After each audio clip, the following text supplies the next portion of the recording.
Are we live? I think we are. Hello, everybody. Good evening. Thank you for joining us. Thank you for tuning in for our class on the book of Numbers. Were we live the whole time? Whatever. I'll just do the intro again. Hello, everybody. Hello, everybody. Thank you for joining us. Thank you for tuning in for our class on the book of Numbers. We are going to be in Numbers chapter 25. As you can see, I'm not in the auditorium, nor am I at the office, but we're stuck at home. But we're okay. We are, like I said, in Numbers chapter 25, and last time we were in the book of Numbers, we were introduced to a man named Balaam. I guess technically we were also introduced to a man named Balak. He was the king of Moab, but we focused on the man Balaam. He was hired to curse Israel, but instead God caused him to bless Israel at every instance, every opportunity, instead of cursing them. Anyway, but like I mentioned last week, last class, while God is in the hills protecting them from these would-be curses that this man was hired to pronounce upon them, Israel is meanwhile in the valley continuing to sin and rebel against God. It's this dramatic irony that we are privy to as those who are, sort of looking back on the book of Numbers in hindsight. They did not have knowledge that God was doing this protective act for them, and meanwhile they were in the valley doing their rebellion. And this rebellion is actually the final act of rebellion that we have recorded in the book of Numbers, the final act of rebellion for this generation. This is the generation that was with Moses during the 10 plagues, that witnessed God compelling Pharaoh, because of those plagues, especially the 10th and worst one, to let his people go. And they also are the ones that witnessed the parting of the Red Sea, when God rescued them from the Egyptians who were pursuing them and granted them their freedom. This is that same generation. And that same generation is the one that thus far has proved very unfaithful to God. They said they were going to be faithful. Go back to Exodus 19. They said, whatever the Lord God says, we will do it. If only they really meant it, If only they were going to live up to that promise that they made to God, and instead they proved their faithlessness at just about every opportunity, it seems. And here is their last recorded act of rebellion against God in Numbers chapter 25. Numbers chapter 25 starts with, while Israel lived in Shittim, the people began to commit harlotry with the daughters of Moab.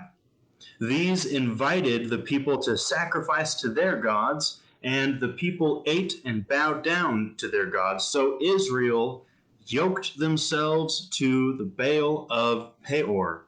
Now the word Baal or Baal is just a word that means Lord or Master. So the Canaanites and those around them referred to their gods as Baals or Baals. And so the Baal of Peor is the false god master of Peor. That's what that means. So they yoked themselves to this false god because of these relationships that they were cultivating with these Moabite women. And the anger of the Lord was kindled against Israel. And the Lord said to Moses, take all the chiefs of the people and hang them in the sun before the Lord, that the fierce anger of the Lord may turn away from Israel. And Moses said to the judges of Israel, each of you kill those of his men who have yoked themselves to Baal of Peor. So God is taking this very, very seriously. This is, like I said, the final act of rebellion of this first generation. We'll call them the first generation of Israelites because they're like the Exodus generation and now Israel's a nation. So they're the first generation of Israelites. And this is the last act of their rebellion before we're introduced to the next generation of Israelites. Israel rebels here in two ways, and the one leads them to the other. For one, they are fornicating with these daughters of Moab. Later, we are going to learn, this is later as in next week, we're going to learn that this was Balaam's idea. It was his plan. He said to the king of Moab, you know, I didn't curse them like how you paid me to, but perhaps I can come up with an idea to get their God to turn against them, and thus will stop them from coming into the land. And so Balaam comes up with this idea. He has the Moabite and Midianite women go to the Israelite men and, lure them to themselves and to their gods, which is the second way that Israel is rebelling here, yoking themselves to Baal of Peor. That is just breaking commandment number one, right? Commandment number uno. Do not have any other gods before the Lord. And before meaning not like before, like more priority than the Lord, but in the presence of. That's what the word before means in Exodus chapter 20 when he delivers those 10 commandments. Do not have any other gods in my presence. That means none at all. So they are breaking commandment number 1. Then, starting in verse 6, behold, one of the people of Israel came and brought a Midianite woman to his family in the sight of Moses and in the sight of the whole congregation of the people of Israel while they were weeping in the entrance of the tent of meeting. So, kind of get the feeling from this verse, there is the congregation of Israel that is lamenting that this is happening in their nation, and then there's this group that is doing this stuff, but all in all, the whole nation is letting it happen, so they're also kind of at fault.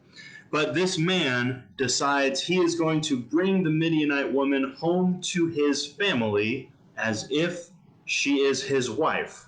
And we understand that Israel has already been commanded, you shall not marry any of the people of the land that I am sending you to push out of that land. You shall not marry any of them. And so here he is taking this, he's not that fornication with these women was an acceptable thing, but he is taking this to the next step, and a certain man in Israel decides that is the last straw. And this man is named Phinehas. Not Phineas, but Phinehas. Phinehas, verse 11, the son of Eleazar, the son of Aaron, the priest. Sorry, I skipped down to verse 11, but I shouldn't have, because we meet him in verse 7. When Phinehas, the son of Eleazar, the son of Aaron, the priest, saw it, he got up and he left the congregation and took a spear in his hand, and he went after the man of Israel into the chamber and pierced both of them, the man of Israel and the woman, the Midianite woman, through her belly. Thus the plague on the people of Israel was stopped. Nevertheless, those who died by the plague were 24,000. So this man Phinehas, he is filled with zeal for the Lord. He picks up a spear and he goes in after these two and he runs them through. And the fact that he ran both of them through implies that they were in such a position that he got both of them at the same time. So it just like speaks about what they were doing in their very last moments of life, sinning against the Lord in that way. And the Bible says that it is because of Phinehas that the plague that was on the people, apparently there was a plague on the people. I find it interesting, the style of Moses' writing. He kind of like has you assume there would be a plague on the people, because that's what's been happening thus far. Whenever they rebelled, there was a plague on the people. So the plague is stopped because of Phinehas's actions. Verse 10, and the Lord said to Moses, Phinehas, the son of Eleazar, the son of Aaron the priest, has turned back my wrath from the people of Israel, in that he was jealous, or zealous, your version might say, with my jealousy among them, so that I did not consume the people of Israel in my jealousy. Therefore say, behold, I give to him my covenant of peace, and it shall be to him and to his descendants after him the covenant of a perpetual priesthood, because he was zealous for his God and made atonement for the people of Israel. And then the Bible gives the name of the man who was slain and the name of the Midianite woman who was slain, so that they can forever be remembered in infamy. Now, this little episode results in God saying in verse 17, he commands Moses, and thus commands all of Israel, harass the Midianites and strike them down, for they have harassed you with their wiles, with which they beguiled you in the matter of Peor, and in the matter of Cusbi, that was the daughter of the chief of Midian. That was the woman who was killed on the day of the plague on account of Peor. So this Midian going along with Balaam's plan, which was mainly to benefit Moab, but I guess also Midian, gets them on the hit list, sort of. God says, Midian decided to draw first blood here, so they are now on the list. You're going to drive them out as well, Israel. Now, this matter of this perpetual priesthood, this is an interesting little note. God promises Phinehas a perpetual priesthood, and that is basically to say that Phinehas's descendants would always be in the priesthood. However, it does not mean from now on till forever, because as anyone who is a Christian and knows about the New Testament and the church knows that we don't have the Levitical priesthood, and so therefore, how can this be a perpetual, like forever priesthood? It's not. And the fact is that the word perpetual, we translate it perpetual or continuous or, ongoing, forevermore kind of thing, is a particular Hebrew word that doesn't necessarily mean forevermore. It means, well, exactly what it says, continuous, meaning unbroken until its end, pretty much. This is the same kind of word, and I say kind of word because it's in a different form, but it's the same basic word that's used in 1 Samuel 18 when it mentions that from then on, or from that time onward, Saul was jealous of David. He looked on David with a jealous eye. Now, was he forever jealous of David? Was he forever hating David so much that he would want to plunge a javelin into his chest as he tried to do twice? No, because there's a point in Saul's life where he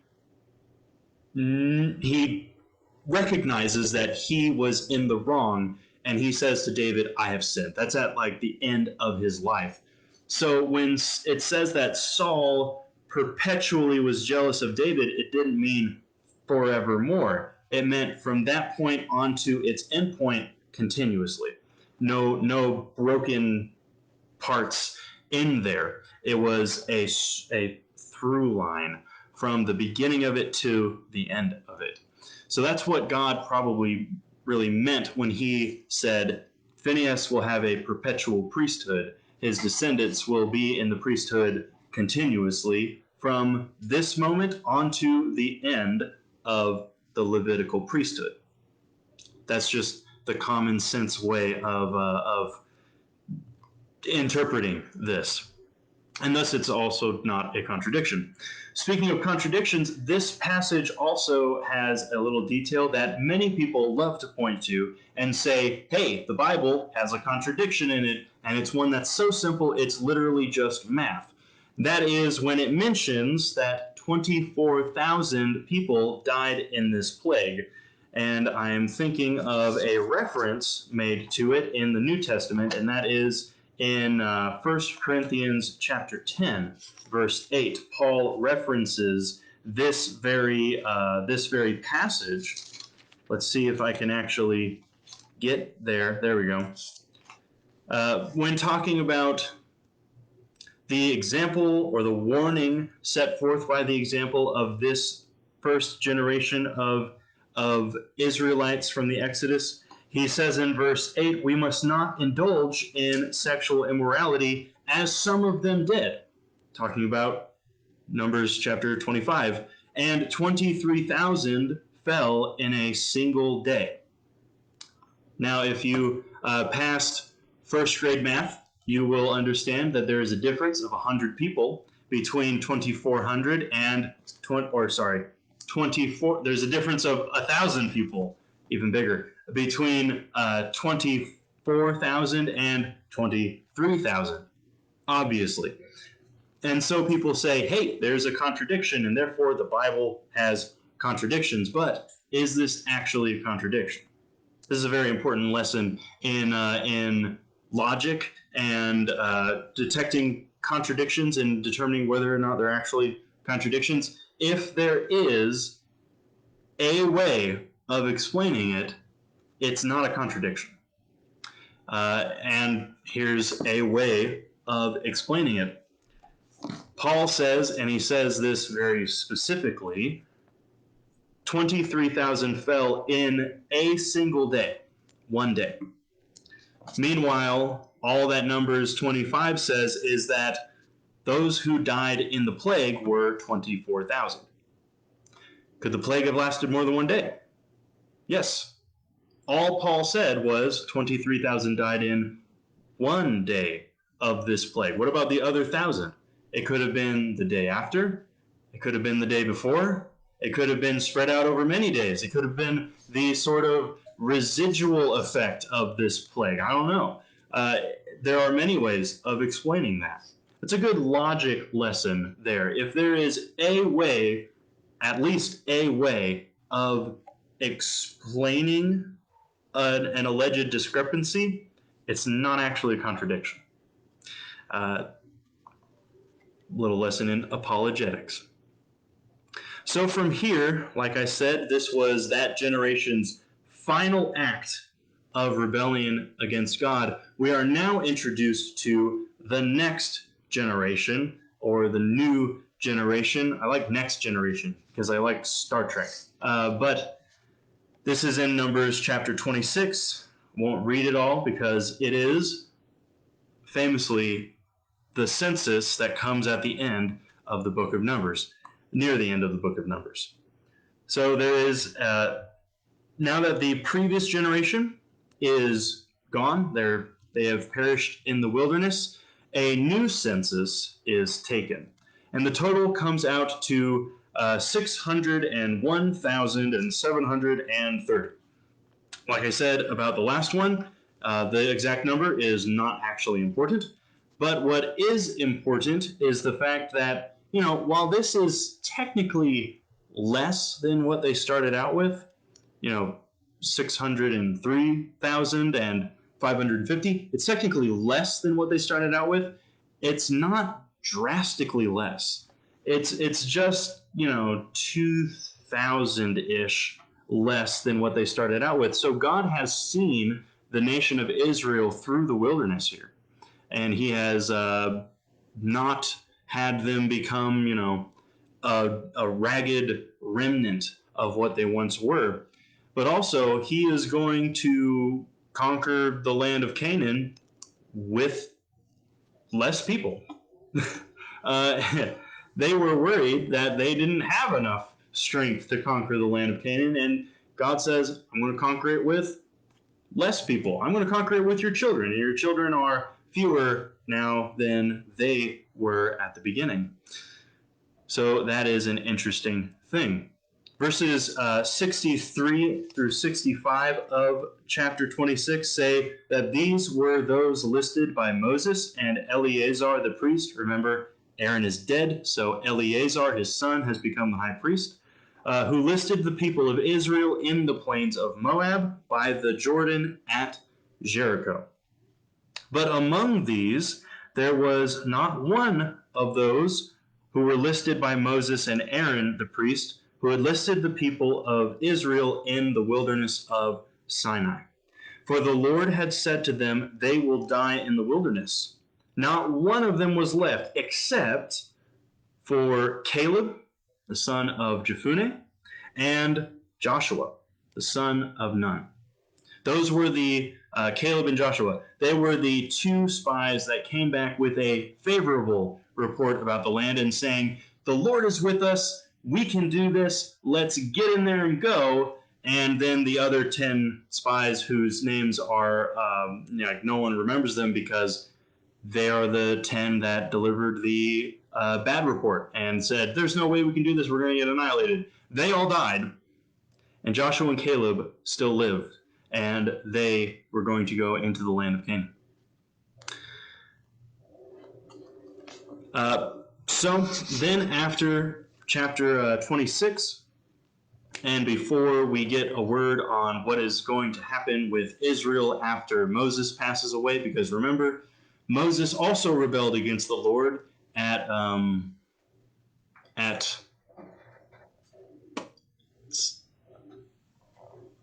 it's not Mara, it's Meribah. Yeah, Meribah, the place of testing, he called it, because Israel tested the Lord because they were thirsty, and he told Moses, speak to the rock so that it can bring forth water, and then Moses did not hold God as holy before the people, and he struck the rock instead of speaking to it, and the water still came forth, but God said, Moses, you rebelled against me, you didn't respect me, you don't get to enter the land. So Moses is going to die in the wilderness just like that generation, and what's going to happen after him? We're going to find out. But first, there is a concern that pops up. This is in the first section of chapter 27. This group of women, they are called the daughters of Zelophehad, or Zelophehad. Fun name. Catherine, if we have a boy, Zelophehad. Prime choice of names. Zelophehad had 5 daughters, and they come with a concern. Their father has died, and he has no sons, just the daughters. And it would be a shame for his name to just disappear, right?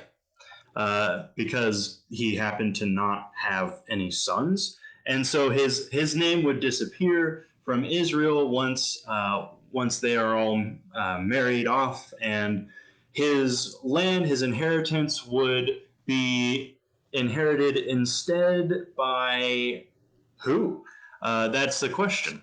So they asked Moses if they could have the inheritance that would have belonged to their father. Now, this inheritance is, of course, referring to the portion of the land of Canaan that their father would have been given once Israel settled in the land, right? That is we've talked about how that is very important in the Old Testament. It's the fulfillment of a promise that was made to Abraham and thus To have the land is to have the fulfillment of the promise, and to have the land taken away is to have the promise taken away, and no one would want that. They would rather die. So these daughters come and they ask Moses, could we inherit the land even though we are women? And so God here establishes an inheritance protocol that actually enables women to inherit land so that it stays in the family that it was promised to. A lot of people come to the Bible and they say the Bible is just very sexist and old hat. But the way that God decided to order things, even we're seeing in the Law of Moses, was in fact really revolutionary. In the ancient world, women could not inherit land. It was only to the sons. It was even very rare for them to be able to purchase land. That was only reserved for men. But in the Law of Moses, we have here, they could inherit the land if there were no sons to inherit the land. It was possible. And, also in Israelite culture, women had a very important place in the home, and that included purchasing things, which was usually reserved for men in the ancient world. But for Israel, women purchased things, and that would include, if there was any sort of land deals that had to go on, they could do that too. Israel, because of God's law, was actually very revolutionary. Now, excuse me for just half of a second. I needed to plug this in before I started talking, but I forgot. There we go. Now, moving on to verse 12 of Numbers chapter 27. The Lord said to Moses, go up into this mountain of Abiram and see the land that I have given to the people of Israel. When you have seen it, you also shall be gathered to your people as your brother Aaron was, because you rebelled against my word in the wilderness of Zin, when the congregation argued and you failed to uphold me as holy at the waters before their eyes. These were the waters at Meribah of Kadesh in the wilderness of Zin. And Moses spoke to the Lord, saying, let the Lord, the God of the spirits of all flesh, appoint a man over the congregation who shall go out before them and come in before them, who shall lead them out and bring them in, that the congregation of the Lord may not be as sheep without a shepherd. So the Lord said to Moses, take Joshua the son of Nun, a man in whom is the Spirit, and lay your hand on him. Make him stand before Eleazar the priest and all the congregation, and you shall commission him in their sight. You shall invest him with some of your authority, that all the congregation of the people of Israel may obey. And he shall stand before Eleazar the priest, who shall inquire for him by the judgment of the Urim before the Lord. You remember the Urim is that one of those stones that they would use to see what the will of God concerning a certain thing is. So here we have God commanding that Joshua be commissioned to succeed Moses. So he says to Moses, go up this mountain. You are not going to enter the land. You can see it, but after you see it, you will pass away, and it's remarkable. I just kind of thought about this. This was the moment that Moses was supposed to die. But of course, we understand that he actually dies at the very end of the book of Deuteronomy. He dies in Deuteronomy 34 on top of Mount Nebo. Fun name again. And not on the top of Mount Abiram. So what changed here? What made God change his mind? It is, again, something that Moses said. Moses seems to know the heart of the Lord so well, he knows how to change his mind, I guess. He says, don't leave this people like sheep without a shepherd.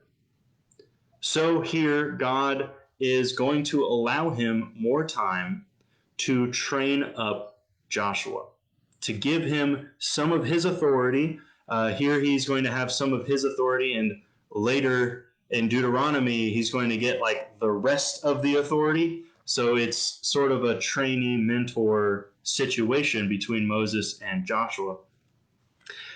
And so the rest of Moses' time leading the people is going to be for training up Joshua, for getting him ready for this monumental task of leading the people of Israel into the promised land.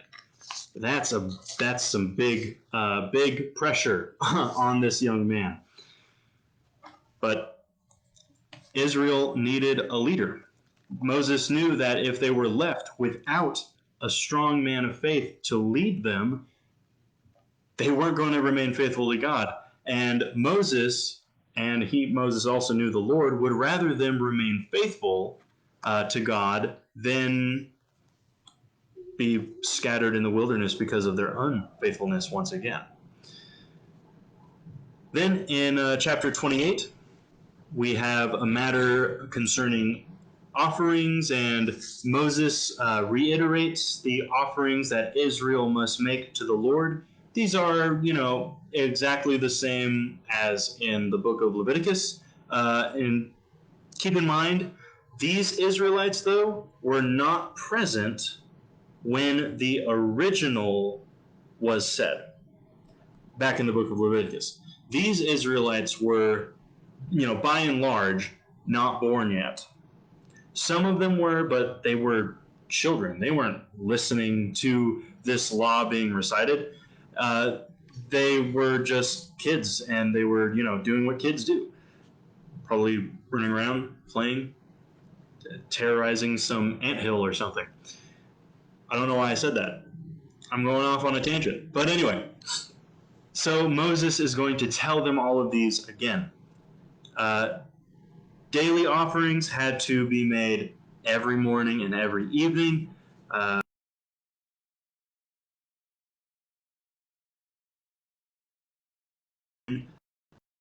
The Sabbath day each week.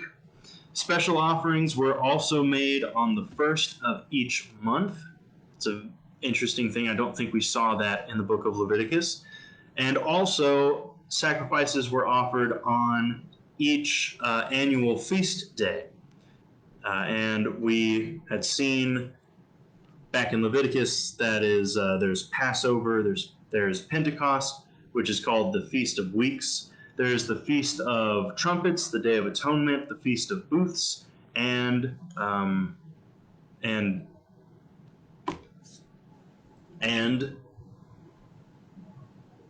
the Feast of Unleavened Bread. That's what it is. So there are those, and Numbers chapter 29 reiterates for them all of those again, and verses 39 through 40 say this: These you shall offer to the Lord at your appointed feasts, in addition to your vow offerings and your freewill offerings, for your burnt offerings and for your grain offerings, and for your drink offerings and for your peace offerings. So Moses told the people of Israel everything just as the Lord had commanded Moses.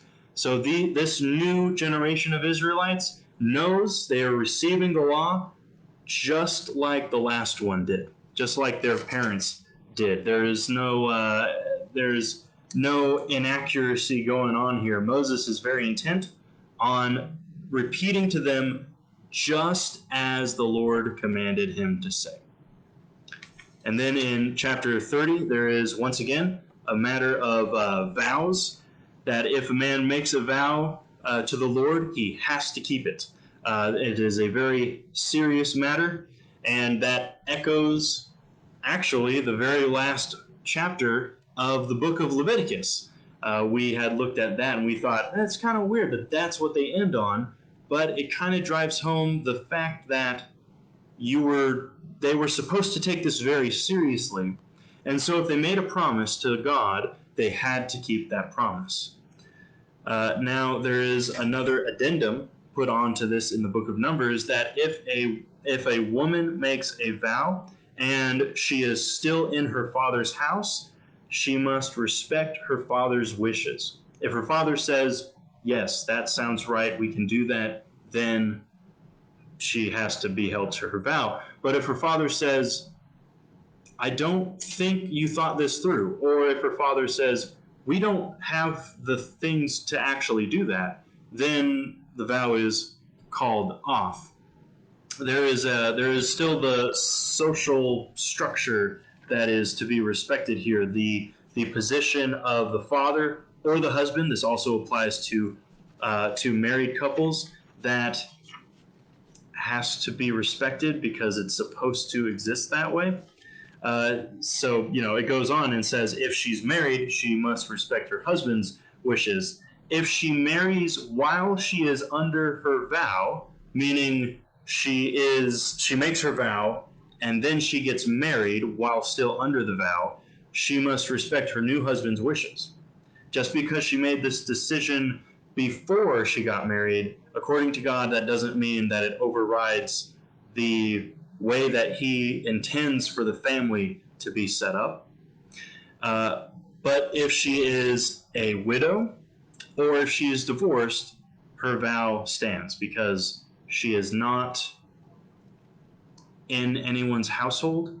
If she's a widow, she's obviously not in anyone's household. She doesn't have a husband at the head of her household. And if she's divorced, that man, though he still live, he doesn't have a say in it because it's not his wife anymore, and so it's the matter of that a wife ought to respect her husband and the one who is the head of the household. And I'm not a sexist. I'm not a chauvinist. I'm not any of those things, but I respect the way that God says he set this up, Ephesians chapter 5 says that wives need to submit to their own husbands as one submits to the Lord, For the husband is the head of the wife, even as Christ is the head of the church, his body, and is himself its Savior.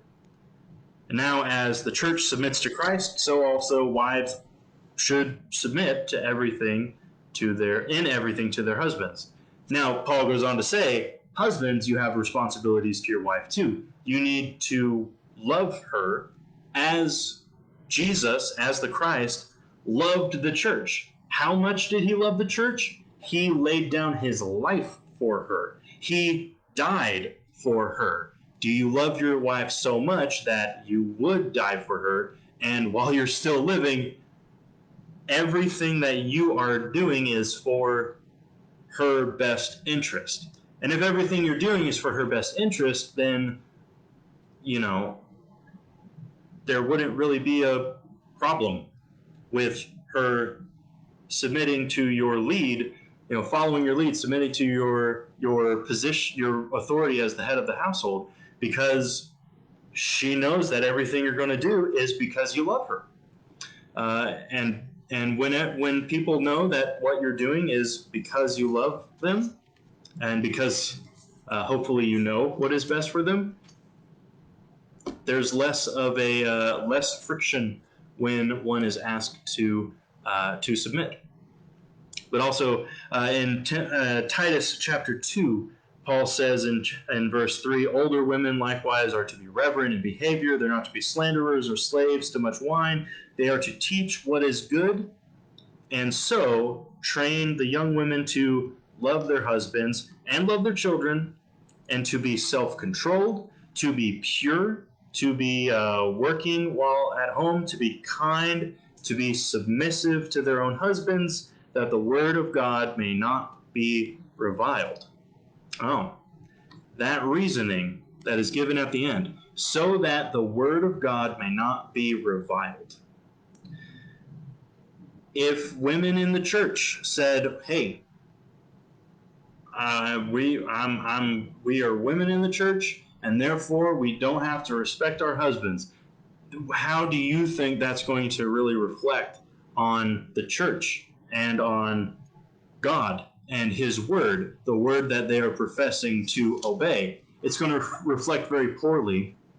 And so if this is going to get kind of deep, if Israel and the church now were supposed to reflect to the world what God is like.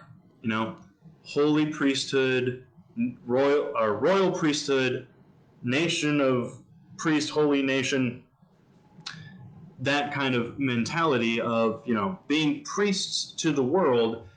You're going to represent God to the world. If we are doing that, we're going to be living according to the standards and the social dynamic that God intended. And what he has showed us that he intended was households have the man at the head. He's in a leadership position. That's not a privilege. That's a very serious responsibility. And men are supposed to take that very seriously, but also women are supposed to take that very seriously. Everybody is supposed to take very seriously what the intended roles are supposed to be in the household. And, you know, I'll only say very shortly, it's kind of like not what we see in the world at large. And in the world at large, there's a lot of households that are really dysfunctional and very oftentimes broken because there's not this dynamic that, you know, really would work if everyone is taking it seriously, both the men and the women and the children. You know, I didn't mention the children, how they have to take it seriously, but Ephesians chapter 6 starts with talking about how children are supposed to really be on it, respecting their parents and learning to behave properly in the Lord. Well, that is all the way to Numbers chapter 30. Next week, we are going to see the end of the book of Numbers from chapters 31 onward, and we are going to then move on to Deuteronomy. And I am very excited for Deuteronomy. I actually have all of the classes written for Deuteronomy, and that is going to go all the way to the end of June. So I'm really excited about that. I really like the book of Deuteronomy because, well, I won't spoil anything. I won't spoil anything. Just that I'm really excited. Thank you for joining me. Thank you for joining me this evening, and I hope that everyone stays safe and stays healthy, and I hope to see you the next time I see you. And I hope to not be stuck in my apartment. God bless you all. Have a good night.